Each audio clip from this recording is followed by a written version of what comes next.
حضرت عثمان غنی رضی اللہ تعالیٰ عنہ حضرت عبداللہ ابن مسعود کے گھر آئے. یہ اس وقت آئے جب حضرت عبداللہ ابن مسعود سخت بیمار تھے اور موت و حیات کی کشمکش میں تھے. تو انہوں نے ان کا حال پوچھا. جب واپس پلٹنے لگے تو اشرفیوں کی 2 تھیلیاں حضرت عثمان غنی نے حضرت عبداللہ ابن مسعود کو دی. تو حضرت عثمان کو تھیلیاں دیتے ہوئے دیکھ کر کے حضرت عبداللہ ابن مسعود صحابی رضی اللہ تعالیٰ عنہ نے کہا یہ کیا ہے؟ کہا یہ جو ہے ضروریات پوری کر لینا. تو آپ نے کہا کہ میں تو جا رہا ہوں, میری تو ضروریات ختم ہو رہی. تو کہا حضرت آپ کی بیٹیاں تو ہیں, بیٹا تو ہے نہیں, تو یہ آپ کے بعد آپ کی بیٹیوں کے کام آ جائیں گے. تو حضرت عبداللہ ابن مسعود کا یقین دیکھیے, فرمانے لگے کہ یہ کسی اور کو دے دو, میری بیٹیوں کو ضرورت نہیں رہے گی, اس لیے کہ میری بیٹیاں اتنی دیر تک سوتی نہیں ہیں جتنی دیر تک سورہ واقعہ نہیں پڑھ لیتے. اور میرے رسول نے وعدہ کیا ہے, اور یہ بات میں نے اپنے کانوں سے سنی ہے, کہ سورہ واقعہ جو ہے وہ فقر کو دور کرتی ہے, اور میری بیٹیاں سورہ واقعہ کی عامل ہیں. تو کہا کہ یہ پریشانی مجھے تو نہیں ہونی چاہیے کہ میرے بعد میری بیٹیوں کو رزق کہاں سے ملے گا جب ان کے پاس سورہ واقعہ موجود ہے. کہا یہ اٹھا لو اور جا کے اس کو دو جس کے پاس سورہ واقعہ نہیں ہے. تو روز سورہ واقعہ پڑھو, روز سورہ واقعہ پڑھو, تو دیکھنا رزق کے دروازے کیسے کھلتے ہیں.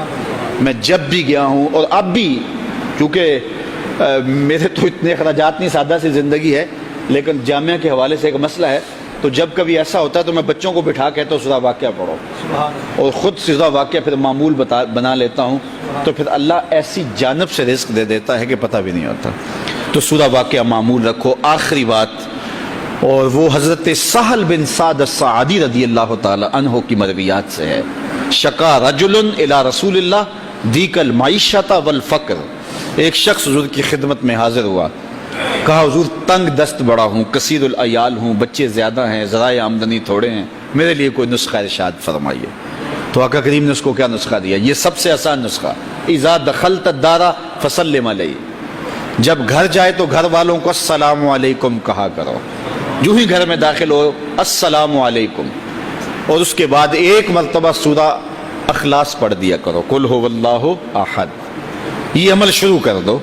تو کہا یہ بالکل آسان وظیفہ ہے, گھر جاؤ السلام علیکم, اور اس کے بعد ایک مرتبہ سورہ اخلاص.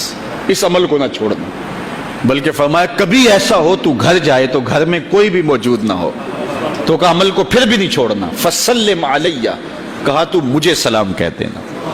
وہ اپنے نام لیواؤں کو تنہا چھوڑتے کب ہیں, جہاں ہم دم نہ ہو کوئی وہاں سرکار ہوتے. کہا کہ جب کوئی نہ ہو گھر میں تو کہا عمل نہیں چھوڑنا, پھر مجھے سلام کہنا, اور پھر ایک مرتبہ سورہ اخلاص پڑھ دینا. وہ صحابی کہتے ہیں میں نے عمل شروع کر دیا, گھر جاتا السلام علیکم, گھر والے بھی خوش, اور اس کے بعد سورہ اخلاص بیٹھنے سے پہلے پڑھ لیتا. اور اگر گھر میں کوئی نہ ہوتا پھر تو مجھے چاہ چڑھ جاتے, پھر میں یا نبی سلام علیکہ پڑھتا, پھر حضور کی بارگاہ میں سلام پیش کرتا. اور ملا قاری نے اس پہ گفتگو کی ہے مرقات شرح مشکات کے اندر, کہ آخر حضور کو سلام کیوں کہنا ہے. انہوں نے جو لفظ کہے ہیں لفظ سنیے. وہ کہتے ہیں لِأَنَّا رُوحَهُ علیہ السلام موجود فی بیوت المسلمین, اس لیے کہ آقا کی روح مومنوں کے گھروں کے اندر فیض بانٹ رہی ہوتی.